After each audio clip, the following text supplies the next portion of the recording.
Hello các bạn, vì lý do nhà sau của mình nó có rắn nên vì thế mà ông xã của mình đã giúp mình đổ bê tông ở cái đoạn này, tại vì nó gần cửa đó các bạn. Mình khoái ở cái chỗ là khi mình đi mua xi măng ở bên Lowe's các bạn, thì cách phục vụ của họ mình khá là thích. Ngày hôm trước mình tới mình mua thử có 10 bao thôi, thì cái bao đó có nặng có 50 phao thôi. Họ vẫn nhiệt tình giúp đỡ mình khiêng từng bao đến tận xe, sắp xếp lại cho mình luôn. Hôm nay mình tới mình mua thêm thì cái bao nó nặng là 80 phao. Mình thấy họ khiêng cũng khá là mệt đó các bạn, tại cái bao này nó cũng khá là nặng mà họ vẫn vui vẻ họ phục vụ. Còn ông xã của mình rất là thích nha, cứ đứng nhịp dò hút thuốc thôi. Bởi ta nói có người giúp đỡ mình á, cũng công nhận là thích thật các bạn. Vì cái lưng của ông xã của mình một phần là cũng đau á, nên là mình thấy có người giúp đỡ về mình cũng rất là mừng vì cái điều đó. Đoạn này thì mình đang ở Home Depot này các bạn. Hai đứa mình phải đi mua đá thêm, đá sỏi để về làm cho cái khối bê tông nó hơi chắc hơn các bạn. Thì ở bên này mình phải tự nha. Và mình ở đây họ để giá tiền sẵn nè. Các bạn thấy giá nào ok thì mình mua ha. Do mình đổ số lượng bê tông nó cũng không có dạng là lớn lắm nên mình phải mua từng bao nhỏ như thế này ha. Còn nếu mà các bạn làm lớn ở bên Mỹ này, nó cũng có cái chỗ bán mà nó đổ như đống núi gì đó các bạn, đá đồ cát đồ y như đống núi ở Việt Nam mình.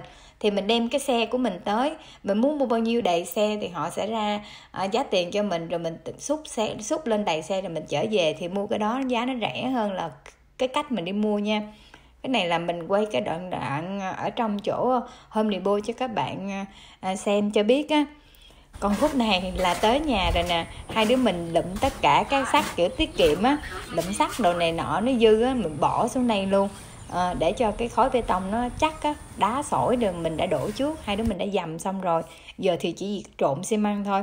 Mỗi một bao xi măng mà của mình là số lượng là kêu là 80 phao á, thì mình dùng nước á, các bạn, là mình đổ 1 gallon nước. Nếu mà muốn nhão một chút xíu thì các bạn cho thêm miếng nước thôi. Còn hai đứa mình á, cứ đúng 1 gallon nước là mình thấy nó rất là vừa luôn. Hai đứa cùng làm cũng rất là vui, rất là thú vị các bạn. Lần đầu tiên trong đời mình cũng phụ giúp ông xã đổ bê tông thế này. Bởi ta nói khi mà qua bên Mỹ ấy, các bạn, cái gì cũng phải tự làm, cũng phải học. Nói chung là mình phải hai đứa phải tự làm hết, chứ không phải như Việt Nam mà hỏi chút bỏ tiền ra, kêu người này người kia hỗ trợ mình ha. Tại vì ở bên đây giá tiền mà thuê người này người kia làm nó khá là mắc. Vì lý do ông xã mình cũng còn phải đi làm á, nên hai đứa mình cứ phải chia ra từng đoạn để đổ nè. Còn khúc này là hai đứa mình đã làm xong rồi nè các bạn. Nhìn cũng ok. Tiết kiệm được đồng nào hay đồng đó, đúng không các bạn? Phải công nhận là mình rất thích cái loại mà xi măng này các bạn, tại vì ở trong đó nó có mix sẵn mấy cái đá sỏi á, về chỉ việc đổ nước lên thôi.